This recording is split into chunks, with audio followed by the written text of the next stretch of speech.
What's up, everybody? You're listening to The Fringe live on 103.7 WPWL, Pauling Public Radio. I'm Mike Berquist, the host of the show, flying solo today. I also can't hear if the music's still playing. Fun fact, all the headphones are broken. I don't know if there's a working pair in this studio, so this is a headphoneless Fringe today. We'll see how that goes. And of course, if you go to the chat room, paulingpublicradio.org, and you hear anything that's weird or that you shouldn't be hearing, please write me a little comment. And of course, write whatever you want in there, within reason, you savages. But anyways, let's start off the show with famous birthday, famous death day. Today is October 14th, so these only apply to this day. Birthday today. It's a weird coincidence. The birthday is Harry Anderson. Harry Anderson was an American actor, comedian, and magician. He played Judge Harry Stone on Night Court. He was also Harry the Hat on Cheers, the con artist who, would go around the bar just stealing small things from people or whatever. And then in 1990, he played Richie Tozier in the It adaptation when Tim Curry was the clown. And the reason this is a weird coincidence is because I watched the new It just yesterday with my parents. I'll talk about that possibly a little later in the show. But for now, happy birthday, Harry Anderson. And our rest in peace today, there was a lot to choose from. Is it Errol Flynn? Is it Bing Crosby? Incorrect on both counts. It is Captain Lou Albano. Now, Captain Lou Albano was, I believe he lived in either Brewster or Carmel, so unless you're in sort of like the localish area, you probably don't know where those places are, but Lou Albano was he was a professional wrestler, and it says professional wrestler, manager, and actor, but, he lived in the area that I grew up in, so he's like sort of a local celebrity, kind of. He would pop up here and there. He was in local commercials for like pizzerias and car dealerships. I never met him. He died in 2009, heart attack, it says, but, he was the captain, apparently, and billed from Carmel, New York, so, rest in peace, Captain Lou Albano. You're you must be remembered, sir, as a pinnacle of the, Brewster Carmel, just general kind of, southeastern Putnam County kind of world. Hold on, I got a message here. Mayapack I'm seeing. Incorrect, John Sr. Says Carmel on Wikipedia. Boom. Anyways, I want to play some music now so I can settle in a little bit, and then we'll get into some topics and some whatnot. Whatnot probably also being topics. So, here is Run the Jewels. It's a clean version. I played their song Legend Has It, the clean version of that last week. Now I'm going to play their the song that is also the name of the group, Run the Jewels. So here's a clean version of that. If you are a fan of stand-up comedy, please let me know in the chat room if you recognize this song from something you may have seen on television. That's a little hint. So without further ado, here's Run the Jewels singing Run the Jewels. That was Run the Jewels, a clean version of the song Run the Jewels. I thought I had gotten this pair of headphones working, but no, they're not really working. I'm hearing a lot of white noise, and, the music was coming through pretty good. I don't know. My technical issues are not your technical issues, people, and I apologize for dumping this on your doorstep. So, I'm going to take the headphones off, actually, because it's just becoming distracting now. This is weird. Not only have I not done a solo show in a while, I have not done a show without headphones in an even longer amount of time, so this is weird. This is like a flashback to like the first year of the Fringe. I forgot my fun fact also, because I know how everybody appreciates me dumping fun facts on them from history. Today in history, in the year 1066, one of the most significant historical things happened on a world stage. Today in history is the successful Norman conquest of England. That's right. William the Conqueror, I believe, if I'm getting his name right. Why am I all of a sudden thinking it's not that? Yeah. took over England. The Norman invasion of England was in 1066. So, there you go, everybody. That's a fun history fact, right? Stay tuned. All right, let's get into some actual stuff here.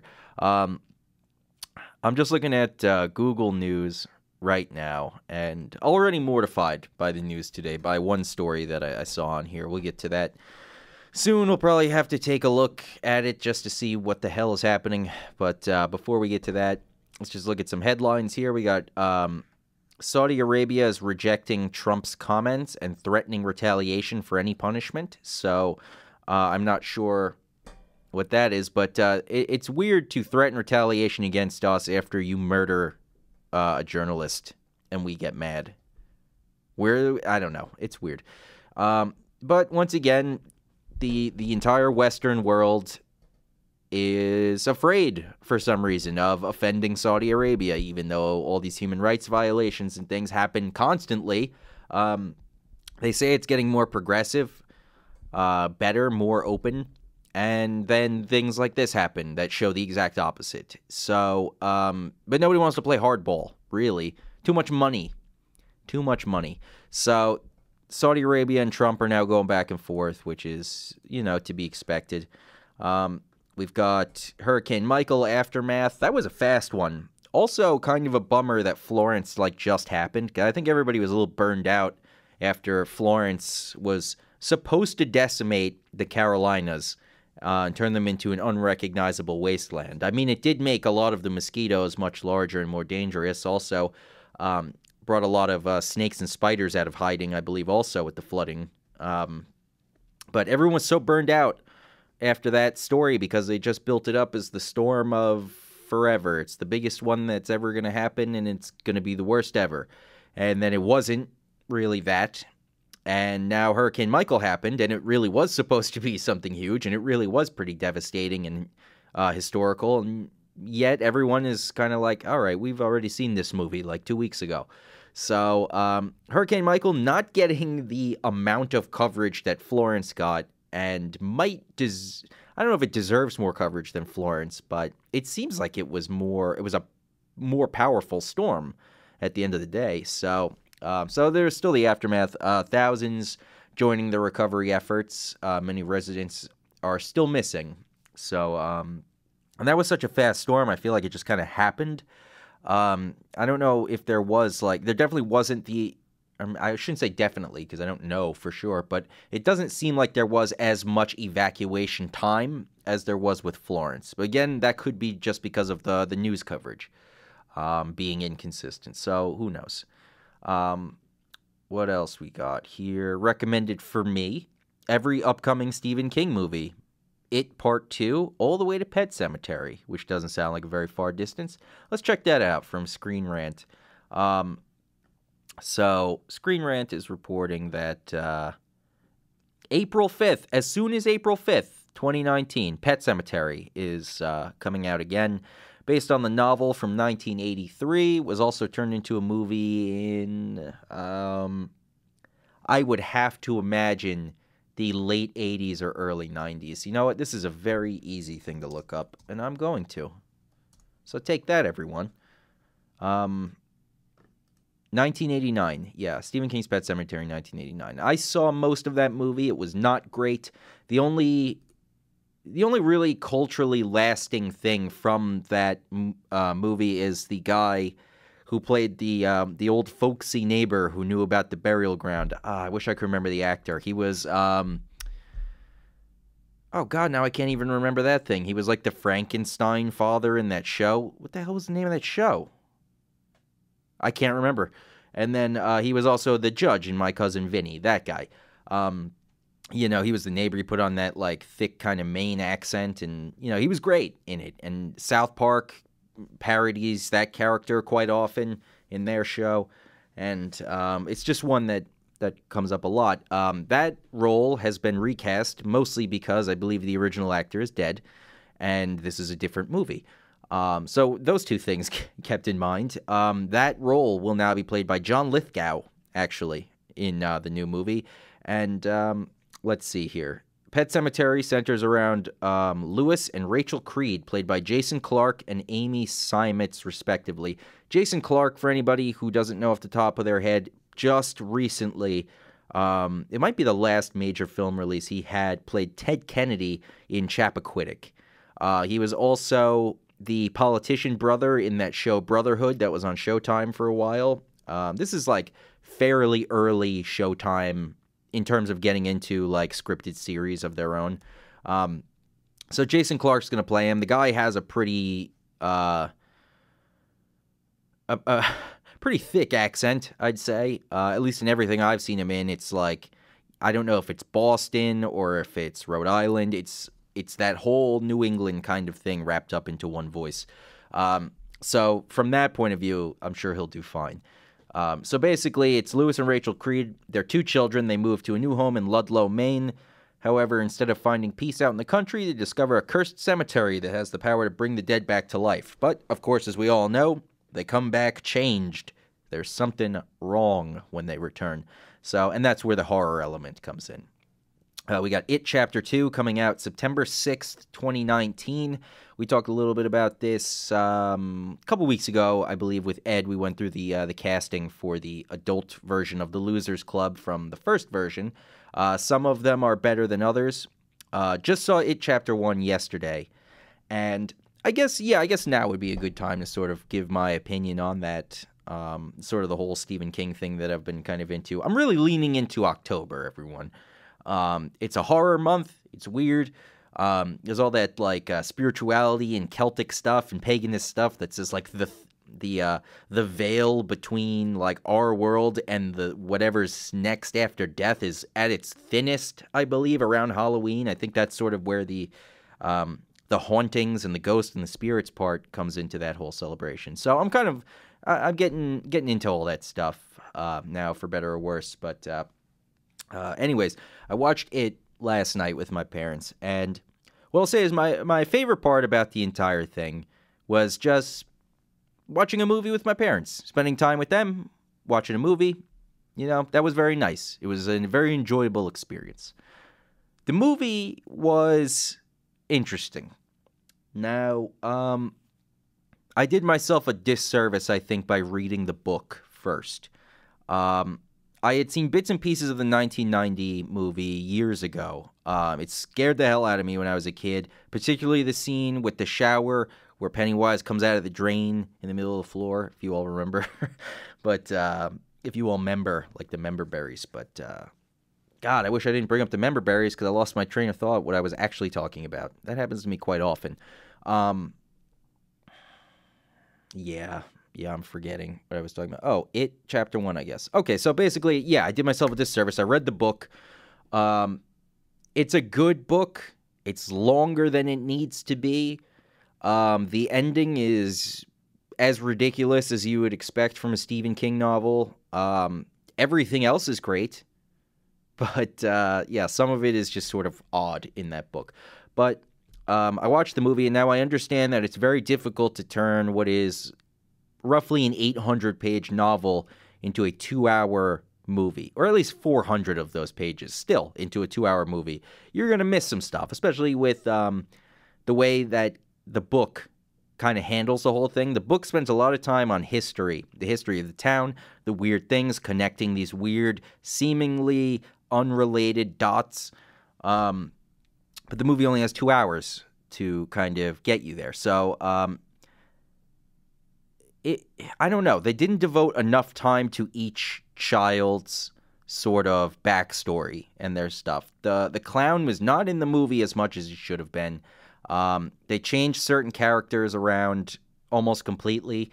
Yeah, I don't know. It was weird. The special effects were lacking. That kind of took me out of the movie a little bit when there's a scene towards the beginning where the character Stanley is... That's another thing. They changed probably half of the encounters with the clown. They were changed for the movie. Some of them were done really well, and some of them, like the one I'm about to describe, were done pretty poorly.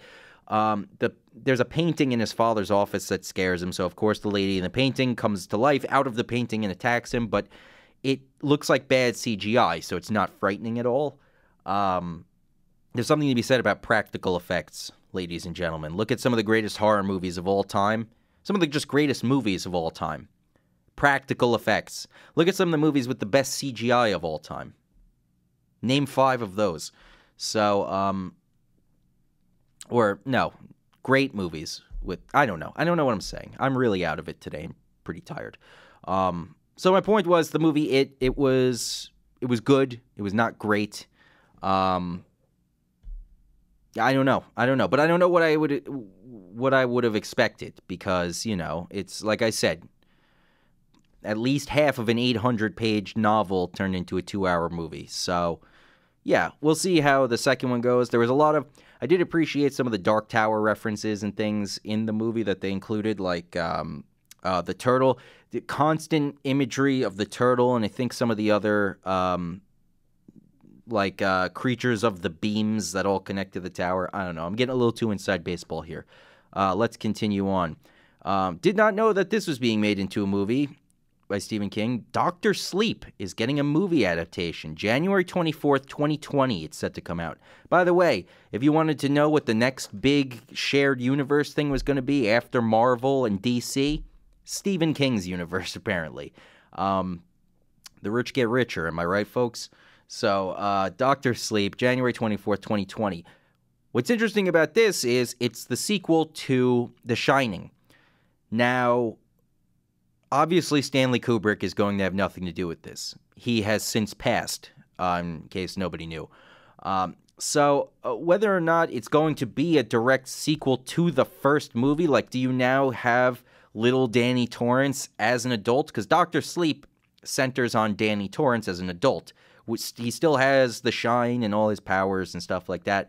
But do they reference the moments from the Kubrick one? Because Stephen King also came out with his own version that was very poorly received, much closer to the book, but very poorly received. That's a thing that I've heard like major Stephen King fans say, is that when he gets involved directly with a project, it usually bombs. And then when somebody else comes in and adapts his work, like a Stanley Kubrick or a Frank Darabont, and for anybody who doesn't know, Frank Darabont did both The Shawshank Redemption and The Green Mile, and I think he also did The Mist, which was good up until that awful ending. So yeah, Dr. Sleep, coming out January 24th, 2020. Let's see what we got here. Now in The Mist, they're calling it The King-assance, I guess, instead of Renaissance. Dr. Sleep's getting its own adaptation from director Mike Flanagan, who also directed the adaptation of Gerald's Game. And Gerald's Game, of course, was a Netflix original that they did with Carla Gugino, I think is how you pronounce her last name. I'm not totally sure. That one was actually very, very well received, considering 90% of the story is just a woman handcuffed to a bedpost and can't leave. So, yeah, there's that. Looks like, actually, they do have a cast for Dr. Sleep. They are not using the same actor that played little Danny Torrance. It's going to be Ewan McGregor. Big Ewan McGregor fan, so I'm cool with that. I also have not read Dr. Sleep, so I have no horse in this race, really. And then Rebecca Ferguson, whoever that is also going to be in the movie. It says, in Dr. Sleep, Danny Torrance is now an adult who isn't just dealing with alcoholism, but with the supernatural traumas he suffered as a child. And after coming across a tribe of psychic vampires, he finds a purpose in protecting a young girl who shares a psychic ability. That sounds stupid as hell. I'm out. I'm not on the Dr. Sleep train. Psychic vampires. Come on now. What year is this? Sometime in 2019, we got something called In the Tall Grass. Let's see here. Though Stephen King has written a considerable amount of stories on his own, quite a few of them are the result of collaborations with other writers. And in 2012, he and his son Joe Hill penned a novella titled In the Tall Grass. Set at an abandoned rest stop, a brother and sister attempt to help a young boy crying from inside a field of tall grass, only to find themselves lost and unable to escape. It's going to star Patrick Wilson, Rachel Wilson, Laisla de Olivier, I don't know, and Harrison Gilbertson. That's a Netflix original also. wow, there's 2 more pages. Hang tight, everybody. The Tommyknockers is getting a remake. So let's see. Tommyknockers' 1987 novel takes place in the fictional town of Haven, Maine, in which the locals become bewitched by a mysterious extraterrestrial artifact that's been unearthed in the woods. It was made into a TV miniseries in 1993, and now the feature-length adaptation is currently in the works with James Wan, who is probably most famous for The Conjuring, I'd say at this point. And he's also in charge of the Aquaman thing, all those Justice League movies, that kind of stuff. So, The Talisman, to be announced.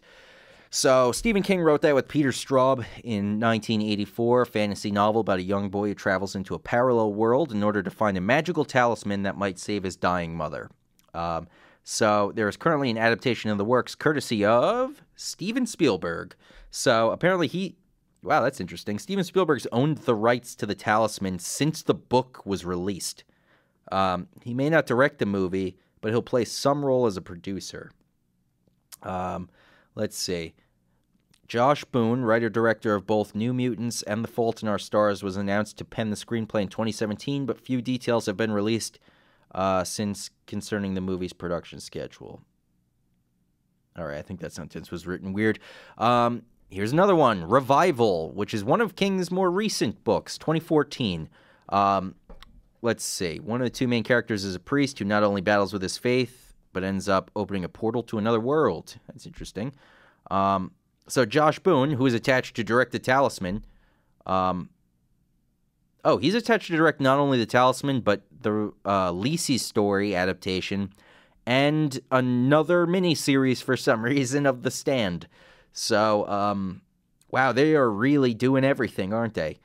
Lacey's story, 2006 horror romance novel from Stephen King, centers around the, I think it's Lacey, right? I don't know how to pronounce it. She's dealing with the death of her husband. However, dealing with her husband's death, she ends up entering a dark world, which her husband frequented when he was still alive.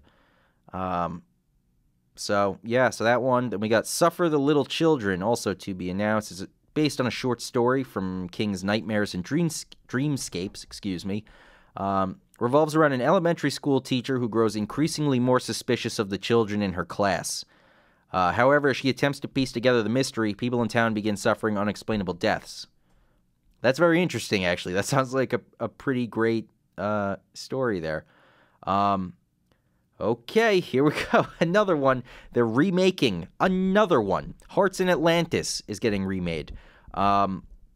It's a collection of short stories and novellas. It was adapted into a movie with Anthony Hopkins and a very young Anton Yelchin in 2001. That adaptation was based on just one of the novellas from that called Low Men in Yellow Coats. This adaptation, retitled Hearts, is based on the actual novella titled Hearts in Atlantis within the collection. So it says it's one of the few adaptations within the recent King-a-Sance, I don't see that name sticking, that doesn't include any horror or fantasy elements. So it would be similar to Shawshank Redemption or Stand By Me. Let's see. It's a coming-of-age story that revolves around a group of college students in 1966 who are personally affected by the Vietnam War. Cool. So that one's coming out. And then last page here, Rose Madder is being turned into something. Let's see. Based on King's novel of the same name, this fantasy thriller dealing with the real-life horror of domestic violence has been in development for years, with screenwriter Naomi Sheridan, who wrote In America, once attached to pen the screenplay in 2011. At the moment, however, it resides in development hell. We got Drunken Fireworks to be announced, which is from his collection of stories called The Bazaar of Bad Dreams. It revolves around the theme of new money and old money, in which fireworks competition results in some unexpectedly heavy consequences. James Franco is attached to star in the adaptation. He stinks. He's also a man who has been accused of different kinds of abuse a number of times during this whole Me Too movement, somehow remains unscathed. And yet all he does with his career, and I don't think he should be accused of anything he didn't do. I don't like him as, a person, I guess. Not that I know him. But James Franco has decided that his main mission in life is to bring all his stoner, nonsense, goofy, whatever, to the screen, and all he's doing is adapting, what's his name? What am I forgetting? William Faulkner novels. He's taking all this classic literature and making terrible movies out of it where he puts himself in this starring role. That's awful. I don't want a giggly stoner in a movie of As I Lay Dying. That doesn't fit. I'm all off track now and off the rails. Firestarter, that's getting a remake. 1984. Drew Barrymore played the Firestarter, and let's see. Now they're doing an updated take on the story. Very early stages of pre-production. Yeah. The Jaunt, I don't know what this is. Published in 1981 in the Twilight Zone magazine, The Jaunt later became an entry in King's collection of short stories Skeleton Crew, telling a futuristic story about people who can teleport and the potential horrors that come with it. So, yeah. Then The Stand is becoming a TV series in 2019. It was originally a miniseries in 1994, but now it's, yeah. I wonder if they're going to have Matthew McConaughey come back and play Randall Flagg like he did in the Dark Tower movie. And even though that movie tanked, who knows? Because they're building a whole universe here. So maybe you will start to see actors from these different movies pop up in the other movies and shows and all that. Another remake of a movie that was fairly poorly received, I guess, based on a extremely well-received Stephen King book, Salem's Lot. Salem's Lot is, let's see. Oh, there's only a clue that there might be an adaptation. It's from a quote that Stephen King himself said. He goes, "There's been some interest in developing Salem's Lot as a feature, probably because people are saying, well, we took an old miniseries called It and turned it into a phenomenon, so maybe we can do it with something else. Otherwise, nothing official has been set in motion." So that one doesn't even really count. Do we need Salem's Lot, though? Salem's Lot it's a pretty good book. It's more or less a total ripoff of Dracula by Bram Stoker? Bram Stoker. But whatever. So that's, yeah, all the Stephen King movies coming out. The King-assance, everyone. Get ready for the universe full of Stephen King shows and movies and all kinds of wacky, scary, ridiculous things. Let's hope they change the endings on a number of them, just, to make them make sense. But I'm not getting my hopes up. So, anyways, let's play a song now. I just talked ad nauseum. I hope that was interesting also. I have no idea how that played. But, what should we play? By the way, feel free to send in your request today for music, paulingpublicradio.org to do that. And I'm just going to keep talking as I slowly search for something that I wish to play off of YouTube. How about something upbeat, I think, right? Because it's going to rain tomorrow, I think. So we should be all happy and pumped up today. I would play Pusher Man by Curtis Mayfield, but it's not clean. How about Payback by James Brown? Play a little bit of it, then we'll come back. So here's James Brown, Payback. I think we all get the gist. James Brown wants some payback. So he wrote that song, Payback. That was James Brown. Let's get back into some more stuff here. I'm looking through the news, and yeah, it's terrible. We got one that's it's kind of weird. It's from hotnewhiphop.com, and I'm here because we've got some Wu-Tang news. And I know everybody in my listening audience is all about that. So, yeah, the RZA, sort of the leader of the Wu-Tang Clan, he got into a bit of a conflict at a hospital. So basically, he was seeking medical help for his son at, where was it? In a hospital in Los Angeles. Cedars-Sinai Medical Center in Los Angeles Saturday morning. So he took his son to the EP at Cedars-Sinai. Basically, they weren't getting attention fast. It wasn't, RZA didn't think that they were being treated particularly well there or whatever, so he started screaming at people. Started yelling. The police were called. They showed up. No fine was given. No arrest was made. Yeah, the 911 call was placed after he became aggressive and started yelling at the staff. And the hospital supervisor is said to be the one who made the call. Both Riza and his son are said to have remained at Cedars following the ordeal. The medical condition that affected his son has yet to be disclosed, so hopefully everything's okay there.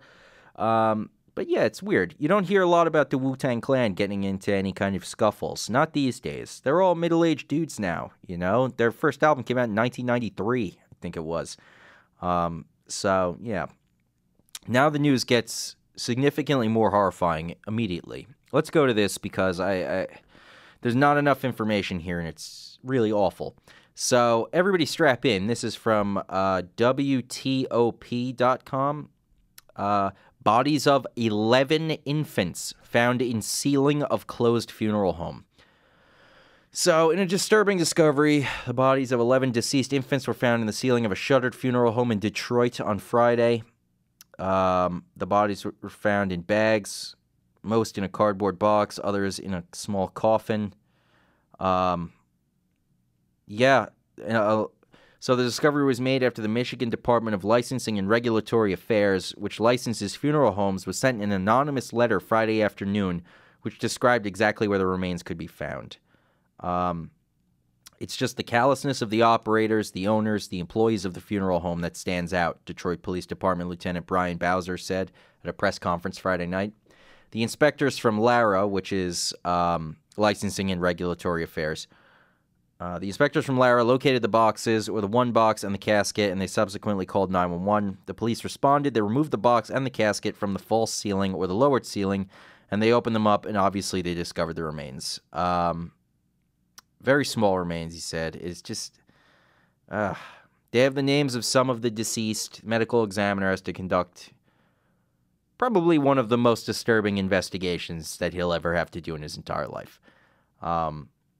The Cantrell Funeral Home was shut down in April due to a number of disturbing violations, according to Detroit ABC affiliate WXYZ. Violations included dirty floors, peeling paint, mold, improper storage of embalmed bodies, with one in advanced stage of decomposition, fraud, deceit, dishonesty, incompetence, gross negligence in the practice of mortuary science. The violations at the time were called deplorable. Now they find this. Bowser says, obviously we have to find out what happened and why it happened. So they found, it's just, that's so... the property has been sold. New owners plan to turn it into a community center, according to WXYZ. But, it's the kind of story that makes you wish that monsters are real. Like a supernatural monster is real. Because to think that a human being could do something like that, that's a little too much. You know? That's, this is the reason I avoid the news like the plague. Not to be spouting cliches here, but... I saw that story earlier, and it's just... I'm sorry I had to bring it up on the air. I feel guilty for even putting that kind of imagery in any listener's brain. But, that's the world we live in, unfortunately. So, here's one. It's also equally... Well, not equally terrible. This is significantly less terrible, but it's still terrible. I hope everybody out there knows who the Proud Boys are, and knows that they're a bunch of lunatics. So, there was a Proud Boys mob attack in New York City the other day. The Proud Boys, let me go to Wikipedia, just get a sort of summary. But the Proud Boys are basically a group of white males. Actually, I don't know if it is just white males. They're seen as an alt-right group, founded by Gavin McInnes, who was as far as I know, just like a radio personality. He kind of sees himself as some sort of disruptor of things, but he's just kind of a loser, Gavin McInnes. I've seen him in different things, and he tries to come across as sort of like a wild, wacky guy, but he's just like, he's not. You can tell he's trying a little too hard. He's kind of nasty to people. He's just not a good dude. So, according to Wikipedia, Proud Boys is a far-right men's organization with presences in the United States, Canada, Australia, and the UK. Founded in 2016 by Vice Media co-founder and former commentator Gavin McInnes. McInnes describes the group as a pro-Western fraternal organization for men who refuse to apologize for creating the modern world. McInnes denies that the group is alt-right, and they take its name from the show tune "Proud of Your Boy" from the play Aladdin, or the musical Aladdin, in which the title character apologizes to his mother. That's odd. Let me see if I can find this. No, it doesn't appear to be on their Wikipedia page just yet, because this happened over the weekend. Gavin McInnes went to speak at some, was it a Republican meeting? Like, let me find it. Yeah, they're called a white nationalist group, which is not, I mean, I'm no great fan of the Proud Boys, but I'm also no great fan of mislabeling to advance a narrative. The Proud Boys are not a white nationalist group. They're a nationalist group, possibly, but the members of the Proud Boys are not only white. They're just focused on mostly as the aggressors. I would say probably most of their people are white, are young white males. Because Gavin McInnes comes out and he fires them all up and says, "Be proud of what these other white guys did. You guys should be proud too for some reason." And so they do, and then they go out and they fight Antifa, and they cause scenes, and they just create an enormous amount of problems for everyone, including themselves, these idiots. So I'm on thinkprogress.org. Let me find the thing. I don't know how accurate this article is because they're linking it to neo-Nazis, but I've never heard anything about that. So let's see. Where was he? This article is terrible. You know what, everyone? Do not go to Think Progress. That's my opinion. I'll go to, let's go with NBCnews.com, I guess. No, let's go Slate. Sure. I shouldn't have. I'm realizing that right now that Slate is not a good news source. But, yeah, members of far-right men's group Proud Boys beat up protesters in New York. So, yeah, Friday night in Manhattan, they went, that's what it was. Gavin McInnes was speaking at the Metropolitan Republican Club on the Upper East Side. And it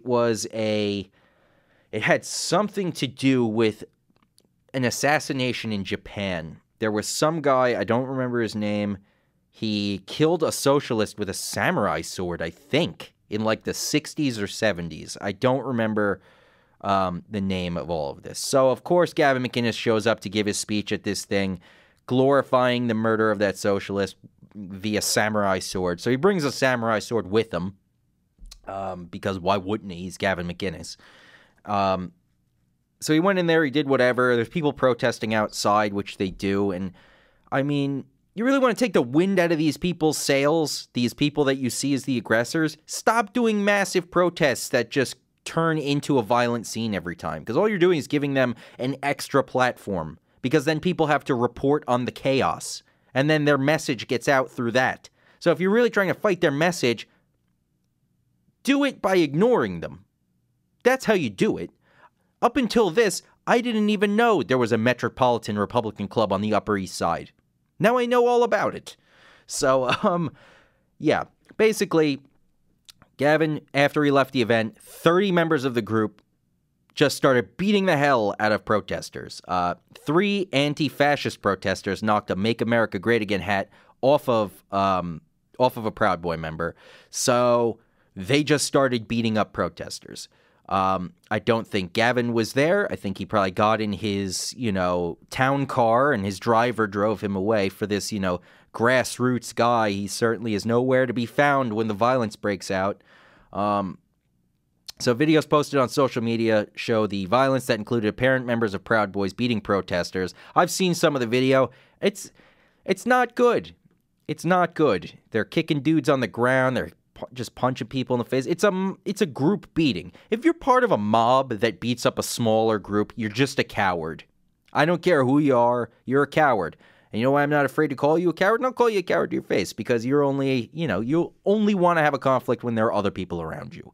So if you're part of the Proud Boys and you do this kind of stuff, you're just a loser.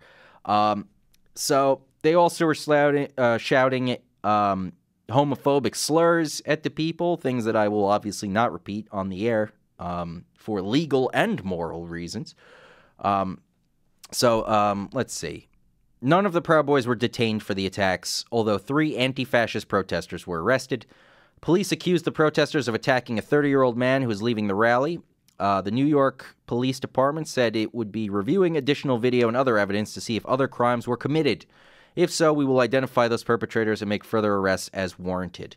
That's another thing. Just because the Proud Boys are pieces of garbage doesn't mean the protesters aren't also pieces of garbage. So I wouldn't put it past the protesters to throw the first punch. Really wouldn't put it past the Proud Boys to group up and start kicking people on the ground either. So basically, no one's a good guy at the end of the day in this story. So 2 journalists who were at the scene, Sandy Baucom, and Shay Horse, talked to the HuffPost and described how the confrontation turned into a mob assault, with Proud Boys vastly outnumbering the protesters. They turned it into a pummeling. This was 3 people on the ground and people just kicking the S out of them.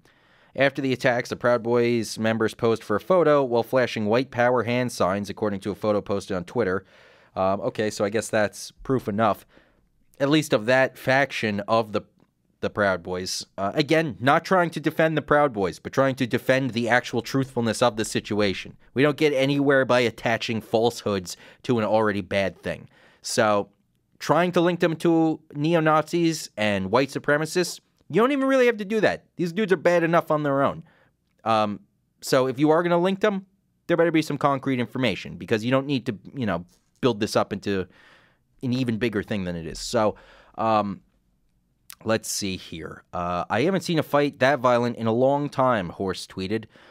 The Proud Boys were totally ready and willing to be violent tonight. They didn't even wear masks. Members of the group also reportedly shouted, "I like beer," repeatedly, a clear reference to what Justice Brett Kavanaugh said during his confirmation hearings. Oh, yeah. Yeah. Okay, so, a video posted on Twitter shows McGinnis waving a sword outside the event. Fox News posted the video on its account and implied that it was the anti-fascist protesters who were responsible for the violence and the sword. During the event at the Metropolitan Republican Club, McGinnis reenacted the samurai sword assassination of Japanese socialist leader Inajiro Asanuma. On Instagram, McGinnis had described the assassination as an, quote, inspiring moment. Gavin McGinnis is not good. He's on CRTV now. I say just go on YouTube, type in Gavin McGinnis, watch him do an interview, watch him do anything. He might be an intelligent guy, but the way he carries himself, he's so incredibly unlikable that I don't know how anyone could follow that man. But they do. They do. He's saying the right thing at the right time, and that's why he's getting followers, Yeah. So that's what's happening with that. That just happened Friday night. So that story's still developing. They'll find everybody too. These idiots don't. You don't get away. You don't get into a group of 30, beat somebody up in Manhattan of all places, where literally every square inch of the sidewalk is filmed by something. They're gonna find all these dudes.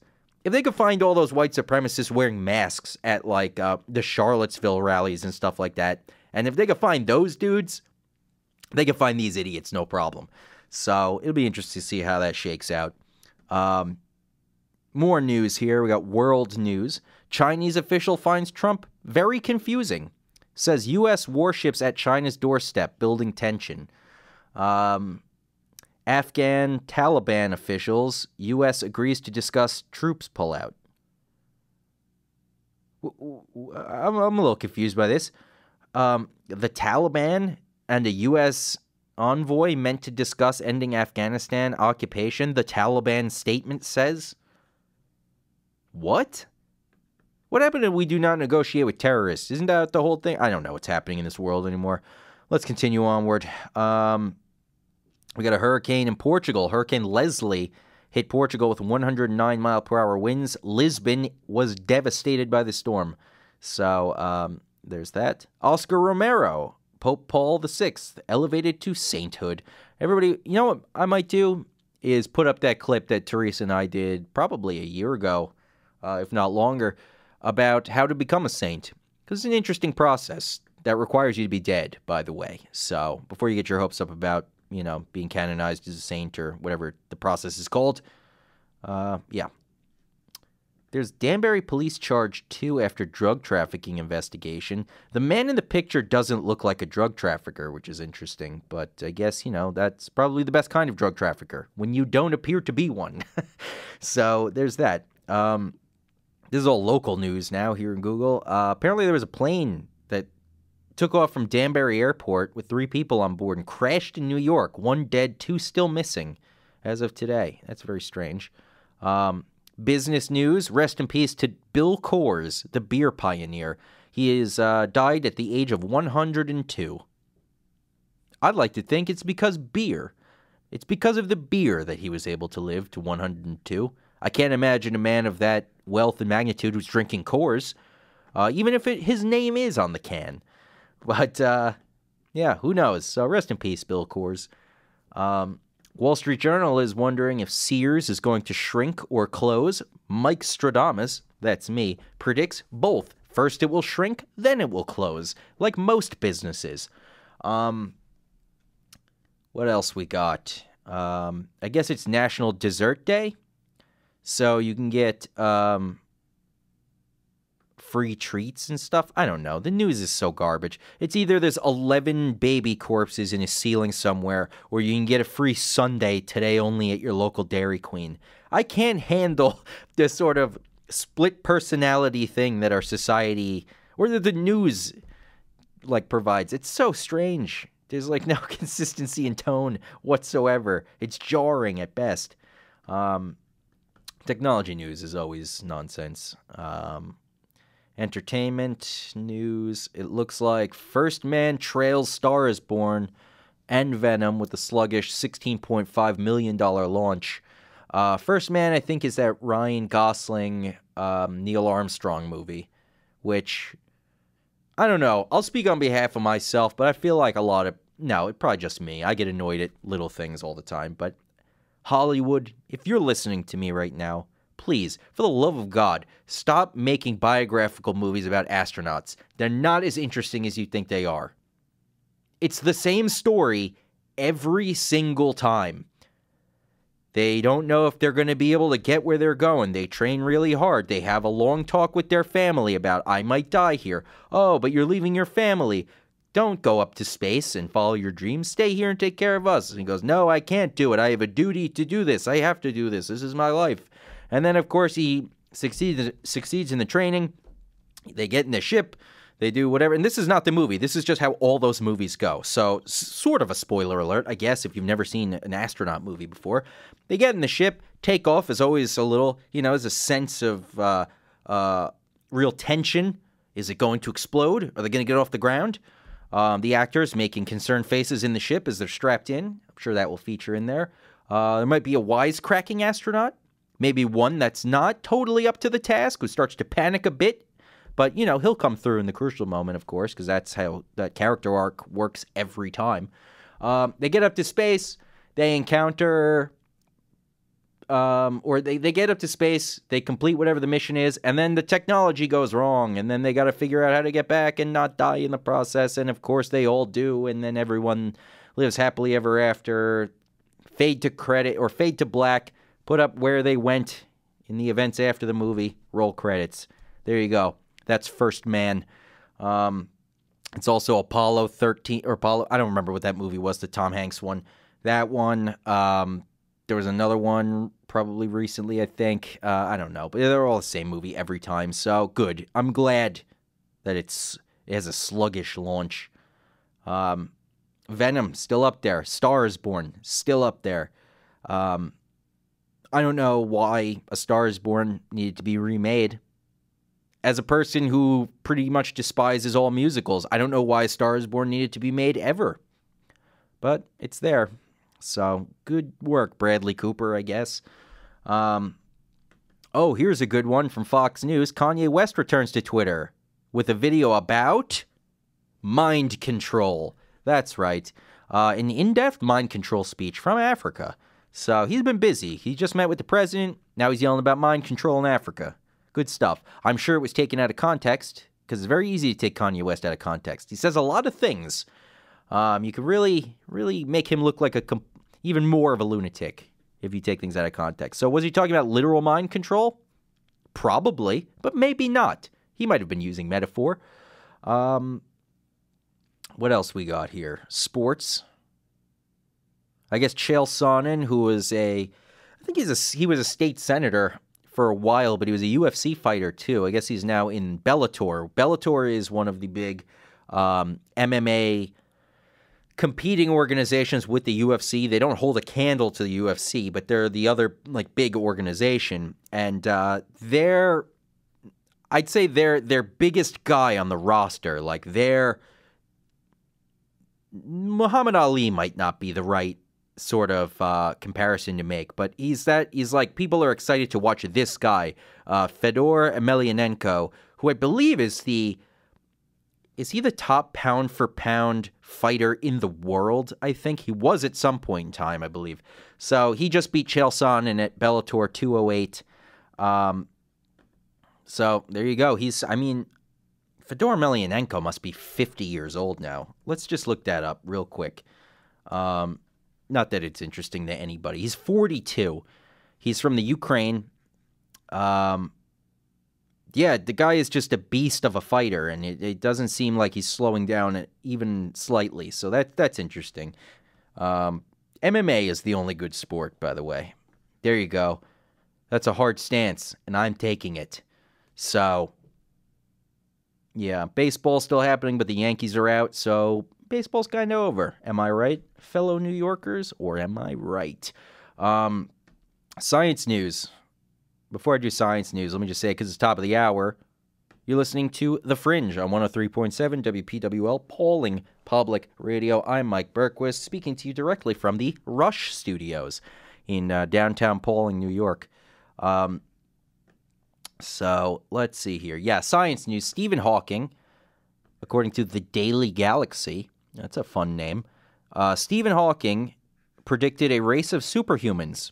There will be a race of self-designing beings, he said, which is not an overly difficult prediction to make if you understand artificial intelligence even a little bit. Like, seriously, if you have, like, the basics of AI down, you can make this prediction. It's not that amazing, because with artificial intelligence, you're going to be giving it its own mind, and because it's a computer, it's going to be able to build programming, and therefore, it will become a race that can design itself. It's a computer, and they're going to do that, and they're going to far exceed anything that we could do naturally as human beings, which is part of the major fright around AI. But yeah, so Stephen Hawking is saying this. Let's see. Once such superhumans appear, there are going to be significant political problems with the unimproved humans, who won't be able to compete, suggests the late physicist and author Stephen Hawking in the Sunday Times. Presumably, they will die out or become unimportant. Instead, there will be a race of self-designing beings who are improving themselves at an ever-increasing rate. If the human race manages to redesign itself, it will probably spread out and colonize other planets and stars. Now, Elon Musk was talking about this on that Joe Rogan podcast, which I've brought up numerous times since it's happened. I think he was saying that we would have to sort of get the technology. We would basically have to cyborg ourselves. We would have to start implanting technology into ourselves in order to hit those levels. And he brings up the fact that I think Elon Musk's prediction is most people will choose not to have that surgery done to make themselves the supercharged computer human. Most people will not do that. They will stay just a regular human. That's his prediction. I don't know. I think it's really a toss-up because we don't know anything about it yet. We don't know how it's done. We don't know what it would cost to do it. So, yeah, I don't know. I don't know if I would do it. Write in the chat room, everybody, if you would do it. Or leave a comment. If you're listening to this after it's already aired, leave a comment. Would you get the surgery to turn yourself into some supercharged, like, human computer? Like, get a chip implanted in your brain, and now you're just, like, the pinnacle of what human evolution could have been if we didn't invent pesky medicine? Yeah, I'd be interested to see what everybody thinks. Would you do it, or would you just stay a regular human? Which one would you do? I don't know what I would do. I'll have to think about it. But, what else we got here now in the news? Oh, health news, which is always terrifying. Looks like... Nah, we're not even getting into that. There's more stuff about Ebola. You know what? Let's take a break. Let's do a little bit of music. Or as the Italians say, la musica. Yep. That's a stretch, right? So, how about... I'm tempted to play ABBA, but I'm not... I don't think I will. Excuse me. It's weird. The older I don't even know if this is an age thing, but the more time that passes, the more I've come to appreciate the group ABBA. And I think George Foreman was instrumental in that, in opening my eyes to this. Or that 70s show. I heard the song Fernando, I think, on that, and I was like, what is this song? This is incredible. And it turned out to be ABBA. I was like, all right. And then, if anybody who hasn't seen Better Late Than Never, check it out. Hopefully it's still on demand. I believe that show aired on CBS, maybe Fox. It's network TV. You'll find it. It was Henry Winkler, William Shatner, George Foreman, and Terry Bradshaw. And then this sort of up-and-coming comedian, I guess, Jeff Dye. And Jeff Dye was sort of like their tour guide for these dudes. And they would just go to different countries around the world and experience the cultures as just sort of like kind of kooky old men from, you know, yesteryear's primetime TV and all that stuff. And George Foreman, when they go to Sweden, reveals that he was a massive ABBA fan. And everyone is shocked by this because he's George Foreman. And he said that he used to train and he would listen to ABBA when he trained. And I thought that sounded pretty ridiculous. Turns out he is actually a real ABBA fan. You know, people have looked into this after that show, like asking him on Twitter and stuff, and he says he is. He's a huge fan. I've tried it when I exercise, listening to ABBA. It works. It does work. Who knew that George Foreman would be correct about an exercise music choice? But, yeah, so maybe I will play some ABBA. Yeah, I'm going to play some ABBA, because this is my show. And their songs aren't too long. How about we do Knowing Me, Knowing You by ABBA? No, that's 4 minutes. That's too long. Let's just do Fernando. Everybody likes Fernando, right? So, that's 4 minutes and 15 seconds. You know what? We're doing it anyways. We're going to hear Fernando by ABBA. It's just a good song, man. I don't know. I remember always making fun of people. Actually, making fun of one of my close friends, Anthony, for liking ABBA years ago. And now here I am, on the wrong side of history. So here's ABBA, Fernando. And then after that, we'll come back and talk about more news or culture or whatever's going on. ABBA, Fernando. That's Fernando by ABBA. I love that song. I don't know. There's something about it. It's just so catchy. The music is perfect. I don't care about out of all the ABBA songs I've heard, I don't care about the lyrics. I don't really listen to those too much. But all the songs are very catchy. I think whoever is on the percussion section, I'm hearing a lot of different percussive instruments in these songs. Whoever's doing that is doing an incredible job. Keeps it moving. It's good energy. Keeps the beat up. It's good. So that was ABBA. Fernando. Now, for those of you listening, you may not know, I'm a radio personality. And as a radio personality, I have a platform here where I'm able to help certain people who, you know, might be looking for someone to help with a job or might be looking for work.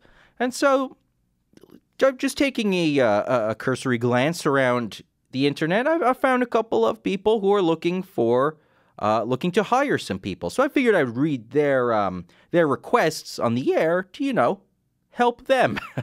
So, here we go. I'm going to read this verbatim. This is one of two. All right. So we got expert, and this is from Upwork, which I guess is a site where you can apply for jobs, sort of like a monster.com, something like that. Expert in Dad Jokes Christmas Edition ebook for upcoming Christmas. So this was posted 15 days before I took a picture of the computer screen, so I don't know when it is. It's a full-time job, so that's good if you're looking for full-time employment. Here's his description. I'm looking for ebook writer to write a dad jokes ebook around 10,000 words with attached simple illustration inside. Full payment upon completion. 10 days upon project acceptance. Upon completion, you agree to me having the full rights of the ebook and its content. To apply, please send me your past work sample of joke book/simple draft so I can better evaluate your writing style. Marcus. For anybody who doesn't know, which I would think it would be, I don't know why you would know this unless you were somewhat in the literary kind of industry or world.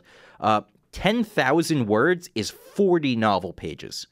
So this guy wants you to write a 40-page joke book with illustrations. And then he's going to pay you for it, one-time fee, and then he's going to sell it online with all the rights to everything in it. So if you want to write a book for someone else, contact Marcus on Upwork. Let's see, what was this other one that I found here? Yeah, this was a good one too. This was also through Upwork. Over 1 month ago. Another full-time job. So get ready. Greeting, and I hope you are well. Not sure how to explain this, but here goes. We are looking for ways to keep our audience coming back to our website as well as to our company over and over again. Also reading our blogs over and over again, etc. It seems that a combination of 1. Useful, helpful data that they need, in parentheses, check that, have it. 2. Friendly/non-sales attitude, and then in parentheses, check. 3. Whatever, but 4. Funny, entertaining, endearing way of communicating is a route that fits us and we believe humanity. The people that we will be communicating with are business owners of new car dealerships, shopping center owners, airport facility managers, hotel owners, etc. Basically middle to upper class professionals. Enough of the description. Hopefully you get the picture. Let's talk. We are looking for cost-effective partners as this will be a continuous gig and we need to be careful with costs as we start up and test this concept. So that's another one. If you're interested in whatever the hell that job is, that's also on Upwork. I don't have a name for you, though. But it is full-time, even though they have a list of 4 things, and the third thing on the list is just the word whatever. And in the first 2 things, they just tell you that they already have it. So it's really just a list of one thing that they need, I guess. What was the thing I liked here quite a bit? Oh, yeah. The people that they'll be communicating with are business owners of new car dealerships, shopping center owners, airport facility managers, hotel owners, etc. Etc. implies that there's a common thread between all of those things. Let's go over those again. New car dealership, shopping center owner, airport facility manager, hotel owner. These things have little to nothing to do with each other than the fact that they take place in or around buildings. So it's odd. It is an odd job. But if that's your forte, if that's the kind of work you're into, you better get on over there and apply to that job. That was posted over a month ago. Somebody might have filled that bizarre whatever. So I thought I'd share those, as a person with a platform. It's important to try to get... I want to help the unemployment numbers. I know Trump's already doing a pretty good job. Let me just read the political disclaimer for saying anything even remotely political. The views and opinions expressed on this program, The Fringe, or by me, its host, Mike Berquist, do not necessarily reflect the views, opinions, or policies of Pauling Public Radio. So, yeah, I'm just trying to help the economy, everybody. All right? So, get off my back. So, you know what? Maybe I'll start doing that week to week, is, trying to get the word out there about some of these job openings online that you may not know are there. Yeah. I don't want to take another break, but I do want to listen to a song. But that doesn't make any sense, so we're just going to continue on. Let's go to Reddit's news. I don't know who on this work computer was on reddit.com/Nintendo Switch deals. I know it wasn't me. I'm too poor to have a Nintendo Switch. I have to have a PS4 and an Xbox One, like some kind of animal. Let me search Reddit for news. Yeah, here we go. r/news. And there it is. Okay. One condemned inmate kills another in rare death row slaying at San Quentin prison. That's from CBS News. Yeah, we're sorting this by the hot stories, the ones that people are reacting with quite a bit. Large West Virginia coal mine with 400 workers closing, probably because it's not 1855 anymore. We don't need that many coal miners. What else we got here? 22-year sentence for attempted murder after spiking girlfriend's milkshake with abortion pill. Yikes. Woman confronts, blocks St. Louis man from entering his luxury downtown loft. Is this political? Let's find out. This is from KMOV4.com. St. Louis, cell phone footage captured a confrontation between two tenants where a woman stopped a man from entering his downtown loft and demands proof he lives there. Whoa, what is that name? De'Arion Toles was returning home from a late night at the office when a tenant who lives on the third floor of Elder Shirt Lofts created a roadblock. In the viral video, Toles can be heard telling the woman, "You are blocking me into my building. This is my building as well, so I need you to get out of my way." The woman then begins to question him by asking what unit he lives in. He shows a key fob and moves past the woman, who News 4 will not name, before taking an elevator to the fourth floor. So then she follows him to the front door of his loft. "Did this really just happen to me? It happened to me. I am really taken away by the moment," said Toles, reflecting on the incident. His cell phone video shows the woman standing outside his door after he uses his key to enter his loft. "I was kind of blown away, shocked and like, wow," said Toles. "I am just glad I had my camera out. If I did not have my camera out, I feel it could have gone a totally different way." The video has over 2 million views and has been shared over 70,000 times. "I appreciate all of the love and support. Like I said, don't respond negatively. Don't go after the lady. Let her be at peace. Let her live her life," added Toles. And you know, if there's one thing that people on the internet do, it's listen to others. That's one. And two is leave other people alone. So I'm sure his what he said there will be respected and followed to the letter. News 4 buzzed the woman's unit and also called numbers listed for her to get her side of the story, but she never answered. "I am not mad at her. I am not upset with her. I am not going to go after her legally or anything like that. I wish her the best. I would still have a conversation with her," said Toles. Toles told News 4 that police showed up at his loft but left without giving anyone a citation. So, yep, there's that. And then the story right below it: 4 dead, 1 injured in shooting at toddler's birthday party. Yeah, I mean, you hear about that stuff, and it just makes me more anti-gun. Every single time I hear about that, I get more anti-gun. What else we got here? Saudi Arabia's stock market plunges on fear of sanctions over the journalist that was murdered there. And I mean, you know, it was filmed on the guy's Apple Watch, and that data has been brought back to America. Washington Post has it, I think. All kinds of stuff. We kind of know what happened over there. So now Saudi says any U.S. sanctions over Khashoggi, which was the killed journalist, would, quote, stab its own economy to death. Well, that's some imagery. What else we got here? Also, maybe when you're referring to a murdered journalist in your country, you don't use the phrase stab to death when you're talking about something else. Not great. Calls to mind the previous thing you did. So, what else we got? U.S. senators call Chinese telecom giant Huawei a real threat, urge Trudeau to block it. That's too many countries getting involved in that. Don't care. Moving along. Sorry, everybody. If you're interested in that, go look it up yourselves. That's what I do. I alienate the audience. Texas Zoo on lockdown after mountain lion wanders inside. That's right. The mountain lion went into the zoo. I don't know why you put everything on lockdown. That's just called free animals. You know, you get a mountain lion for the price of none. So that's great. Good job, Texas Zoo. You're crushing it. You're having the animals come to you. You don't even have to go out to the Sahara and steal them from where they live. What else we got here? What else? You know what? It's just all it's either nonsense or horror. There's no in between at all. So let's play another song here. This is one that I heard in... Oh, I forgot to talk about Castle Rock, the Stephen King show. Boy, does that show take its time kicking into gear. I don't think anything interesting happened in that show until like episode 3 or 4. And then I don't know where they're headed with it, but they're making me nervous. I got 2 episodes left. They're making me nervous because it sounds like they're getting ready to go off the rails into why did you make this town?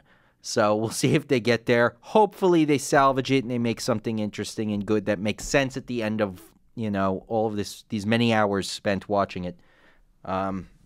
Stephen King did not write the show, but it's still a Stephen King thing, kind of. J.J. Abrams has it, and if there's one thing J.J. Abrams does, it's emulate Stephen King, who is his hero, probably, his formula of incredibly slow build-up, a solid middle chunk where it's incredibly interesting, well-written, thought-provoking, all of these things, and then into crazy town nonsense, supernatural, why there's an alien now, what is this, that whole area. So, look at Lost. That's a great example of J.J. Abrams emulating Stephen King. So, Castle Rock, hopefully those last 2 episodes are good. It's still a good show. It's still worth the watch on Hulu.com if you have that. But the end of the 4th episode, I believe it is, they do a nice juxtaposition thing. And I love a good music-to-scene juxtaposition in a TV show or a movie. Really, I love that stuff. It's so good. And they did that with a Roy Orbison song. I won't say what the scene was because it's a spoiler, but they play this Roy Orbison song, Crying, while it's happening. And so I'm going to play that song now because, it's creepy in context, which is a phrase that I want to try to start using quite a bit. I don't know how I'm going to be able to insert that into all these different conversations, but I'll find a way. In the meantime, here's Roy Orbison, Crying. Roy Orbison, Crying. It's a good song, man. I don't know a lot about Roy Orbison. That was pretty much my first kind of putting the song to the artist and, that whole thing. Guest Knuckles in the chat room says he loves this song. I do too. So, let's get back into things here. Like a stupid idiot, I did not find out what I was going to be doing next. I got way too sucked into listening to the song, which, a little peek behind the curtain. When the song's on, you should kind of be preparing for the next segment. Not this guy. This guy forgets almost every time. So, let's go back to the news. Let's see if that's updated itself somehow.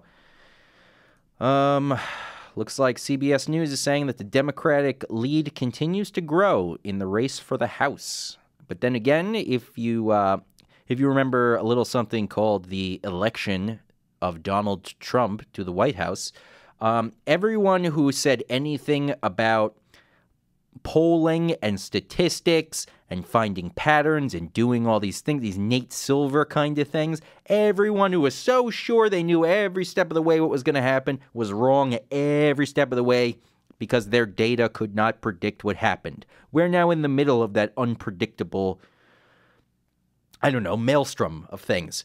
And so for them to say that the Democratic lead, who I don't even know who, the CBS News Battleground Tracker, saying that their Democratic lead continuing to grow in the race for the House? Maybe, but maybe not. I mean, we learned 2 years ago that those numbers don't mean anything, not in real life. So, we'll see. We'll see. My personal opinion, this is not even coming from a political place. It's just from taking a look around and assessing the situation. I do not imagine a scenario where the Republicans lose any of the majority of anything. I mean, Trump has been saying lately, if you're tired of winning, vote Democrat. That's what he's been saying. If you're tired of winning, vote Democrat. So, and that's him. I'm not, I already did the disclaimer. I'll do it again. The views and opinions expressed on this program, The Fringe, or by me, its host, Mike Berquist, do not necessarily reflect the views, opinions, or policies of Pauling Public Radio. So, yeah, there. Wow, yeah, it's weird. I went back into Google News and everything is different now. Crackdowns on... It's all voting stuff now. I don't know why they decided that was going to happen. I love this sidebar article, though. I wish everyone could see it.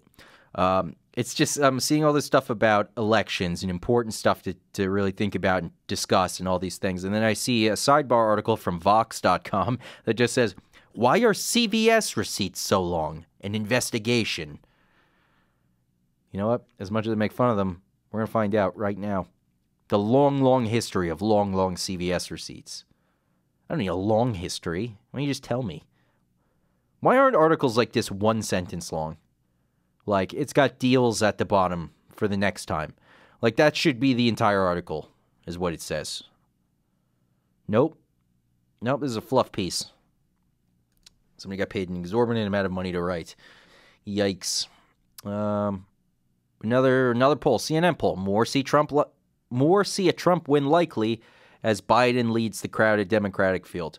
I was just saying this the other day. I don't remember if I said it on the air or not, but can you all imagine how great it would be to see a Donald Trump Joe Biden election? That would be so much fun, just as a person who likes to see people disrespect each other on Twitter and in campaign speeches. I think it's funny. I know a lot of people find it frightening, but I find it funny. So Donald Trump, not necessarily known to be a guy who says things that he should say always. Joe Biden, less so, perhaps. I think we all remember a few years ago, he went on Facebook Live and told everyone, you don't need an assault rifle. Go out and get a shotgun. And just fire the shotgun off your deck out into the woods to scare off intruders. Yeah, that was, at the time, VP Joe Biden's solution to assault weapons was just to arm people with shotguns instead and have them fire indiscriminately into the woods. So to have these two men competing in a world where they have to speak constantly would be hilarious, because they're both going to have both of their own feet in their own mouths the entire time. It's gonna be great, and might conclude with a celebrity boxing match between the two. Yeah, that's the world we live in right now, where that's kind of a joke, but I kind of see it happening at some point.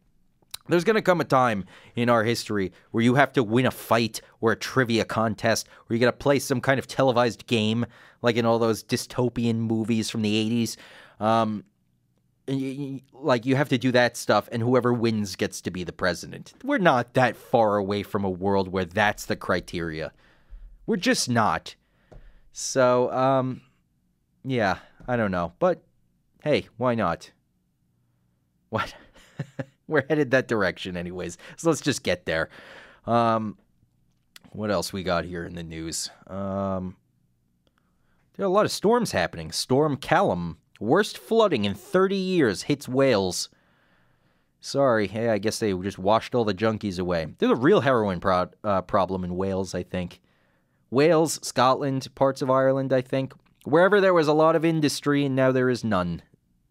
Yeah, thank you, Margaret Thatcher, I guess. I don't know why I'm having an issue with her. I don't live in those areas. Yeah. So, Yeah, I don't know. I'm kind of like, oh, geez, what is this? PS4 message hack allegedly bricks the console. Oh, I gotta deal with that. For anybody who doesn't know what bricking a console means, it means taking a console with all its wiring and stuff like that, and it getting hit with a virus so incredibly hard that the console just is a brick now. That's all that's its function. It doesn't do anything else but what a brick does. So, okay, you know, I'll just deal with that on my own, because that's more of a personal thing. I gotta figure that out. I haven't beaten Yakuza 2 yet, damn it, and I don't have Spider-Man yet. Again, very inside. Let's see. Yeah, I think we kind of covered all of the news. Not all of it, but like all the stuff that really matters. So let's play another song, I guess. Why not, right? Get the music going here. You know what's a good one, actually? Actually, I don't know how good it is, but it's a song, and it's by Marty Robbins. It's called Big Iron, and I kind of like it. But I might play the Johnny Cash version now that I'm seeing that's an option. Yeah, we're going to hear Johnny Cash do, I would assume, a cover of Marty Robbins' song Big Iron from his Gunfighter ballads. Yeah, let's hear Johnny Cash do it and see how that goes. And it's significantly shorter than the Marty Robbins version by, I don't know, a third or so. So without further ado, Johnny Cash, Big Iron, and then, yeah, I don't know, send in requests or topics, I guess, or whatever. That's right, plan my show for me. You guys do it. I'm going to listen to music. Johnny Cash, Big Iron. Johnny Cash, Big Iron. I think, I don't know how anybody doesn't love Johnny Cash. He should sing all of the songs. I mean, who was that guy? Bryan Adams, I think, who did he did an exact album cover of that Taylor Swift's 1989, I think. You know, I'll play a little bit of that just so everybody knows what I'm talking about. Where it's just like, hold on, Shake It Off, and I want it by, is it Bryan Adams or Ryan Adams? I don't know the difference. It's Ryan Adams. What's the difference between all of these different pop people? I don't know the answer. So this guy Ryan Adams, he covered an entire album by her, and I feel like Johnny Cash should have done that. He should have covered everybody's albums, all of them, because it would have been better than the original, probably. Yeah, Johnny Cash is great. You're not an American if you don't like Johnny Cash. That's what I'm saying right now. I'm sticking to that. That's who we should be. We shouldn't be building walls around the borders of our country. We should be building walls around the houses of people who don't like Johnny Cash, so we know where they are. So let's play a little bit of Ryan Adams doing Shake It Off, and you can listen to how ridiculous this is. Because when I first heard about this album, it was like, why did you make this? And then I heard it, and I'm like, this is so odd that I'm glad you made this, Ryan Adams, whoever you are. So here's Shake It Off, because if you know the lyrics for Shake It Off, you know it's nonsense. It's just pop garbage. It's literally a meaningless song, because the lyrics have no depth at all. There's no story, really. It's just crap. But it's catchy crap, but it's crap nonetheless. Ryan Adams he did the whole album kind of like indie style, I think. So he sings it and he plays it very beautifully, but the lyrics are so ridiculous. So give this a listen. It's definitely an experience. So here's Ryan Adams doing Shake It Off, the cover of Taylor Swift's song from her album 1989, which he also covered in full. Ryan Adams doing something absolutely ridiculous, but I'm sure he made an enormous amount of money doing it. That was Shake It Off from Taylor Swift's 1989 album. That was Ryan Adams covering that whole album. You see what I mean, though? It's like there's a slight, ever so slight Arcade Fire sound to the vocals, and then it's all indie. It sounds very nice and very cool, and then you hear the lyrics, and it's just like, what is this? Why is he just saying hater? If you have to sing the words "haters gonna hate," I mean, that's not a real song, right? I mean, you gotta have some integrity with lyrics. You can't just say nonsense all the time. I guess you can. Maybe that's what I should do. Maybe I should just spend the rest of the day writing terrible pop songs. And then, I don't know, finding somebody, not even necessarily with any kind of vocal ability to sing it, auto-tune it up, make a gajillion dollars. That seems to be what people want, which is depressing. But there it is. There must be so much money. I mean, I don't even know why I'm guessing. There's absolutely an enormous amount of money in creating a pop star. Because that's what that whole industry is. It's the producers. And that's why Shake It Off is such a catchy song. It shouldn't be. A human ear should pick that up and go, ugh, what are we doing here as a species? Get rid of this now. That's the reaction you should be having. But the producers are so smart because they know how your brain works. They understand the psychology and how music plays on the psychology, and so they know exactly what rhythms and beats and how many different sounds the human ear can even register at one time. And they use all that stuff to suck you in. And, so is it Taylor Swift that's making these things? Sort of, but not really. None of those pop stars really are. It's all just, you're being fed a product that's tricking you into believing it's good. And I want in on some of that money. That's my stance on it. I'm going to create a pop star. There's a video. I remember there's a local musician. I'm not sure if he's still local. Jason Gisser from the Jason Gisser Band. Very, very talented musician. Check him and his music out if you get the chance. It's Gisser is Gisser. And then Jason's just spelled the regular way. You find him on YouTube, probably iTunes, SoundCloud, wherever. But he was showing a video to whatever grouping it was of us in here after programming had ended one night, and it was this whole video. It's like a 5-minute video about how to make a pop star. You just write terrible lyrics, a little catchy kind of thing or whatever. You find a somewhat attractive girl. You get her to sing it. Doesn't matter if it's flat or pitchy or whatever. We've got the technology to make her sound like a person. You do that, you dress her up all nice, you get your album art or whatever, you have somebody else writing these crappy songs, and then you put it all together and you got yourself a pop star. And that's it. It's not an overly difficult process. Here's a 5-minute video explaining the entire thing. A 5-minute video explaining why Ariana Grande is a person, basically. Which I don't get. I don't get the Ariana Grande hype. I don't think she's got, I don't know. That's my, it's my probably unpopular opinion of the day. But I don't think Ariana Grande is as good a singer as everybody else does. She's good, but she's a little all over the place. There's way too much of that vocal range kind of going up and down. I don't know. I don't know the terms. I'm going to stop talking about it. 2 hours ago, though, and by 2 hours ago, that's the reporting of something that happened on Wednesday. So thanks for that, IMDb. Getting back to news now, by the way. Netflix has confirmed the return of Ozark. So season 3. The series features Jason Bateman and Laura Linney, perfectly cast and darker than we've ever seen them, as financial planner Marty Bird and his wife Wendy, who abruptly relocate their family to Missouri's Ozarks after a money laundering scheme goes awry. So season 3 confirmed on Netflix. That show's great. Catch up on the first 2 seasons if you have not already. And I do not work for Netflix, even though it was a great plug for them. Hint, hint. Send me money, Netflix, for I don't know. Can you guys hear me running out of steam on the air? Talking for the sake of talking. Oh, man. Good news, everyone. It says, rejoice. You can now watch episodes of Mr. Rogers' Neighborhood on the internet. There you go. If you want that, just Google it. Let's see. The show's new official website allows visitors to watch full-length episodes of the Beloved or Beloved, I don't know how that's pronounced, I've heard both, children's program, starting with the very first episode from February 19th, 1968. The site will premiere 5 episodes every other Monday, with the first Monday of the month streaming shows from 1968 to 1975, and the third Monday of the month streaming shows from 1979 to 2001.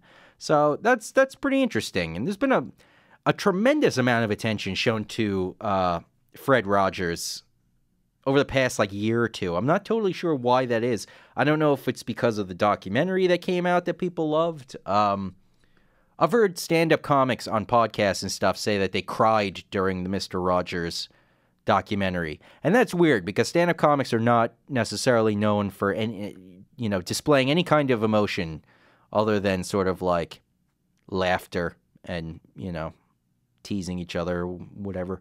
So yeah, I don't know. I haven't seen it.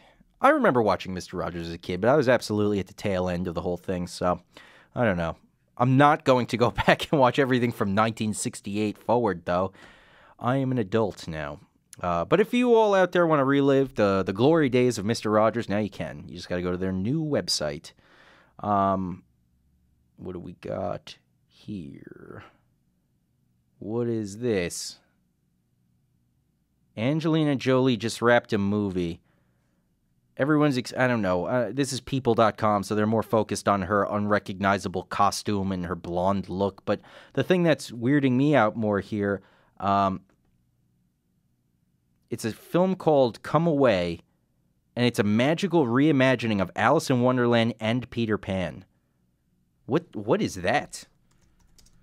Let's find out immediately, everyone.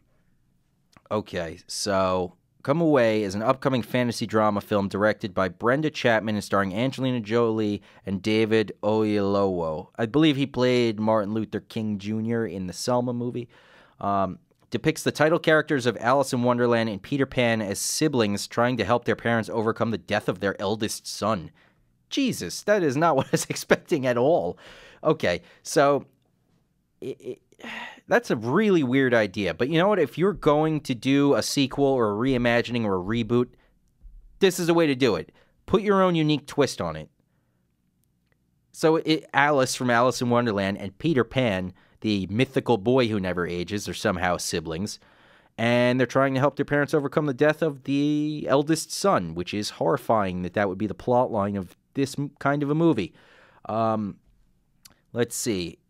Angelina Jolie is as Rose, David Oyelowo as Jack, Kira Chansa as Alice, Jordan Nash as Peter. And then we got other people like Anna Chancellor, Clark Peters, Michael Caine, Derek Jacobi.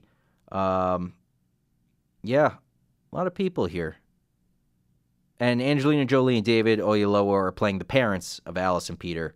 Oyelowo also taking a producer role. So, yeah, that's very interesting, but that's a great example of how you should kind of work with that kind of material. Just stop doing CGI and telling us it's a live-action reboot. CGI is not live-action, in case no one told anybody at Disney, which appears to be the case. So, you know what? We did 2 hours. That went by really fast until I ran out of news stories, and then it dragged for the last 20 minutes. Only kidding. I had a lot of fun here today. Yeah, I guess it's time to wrap up.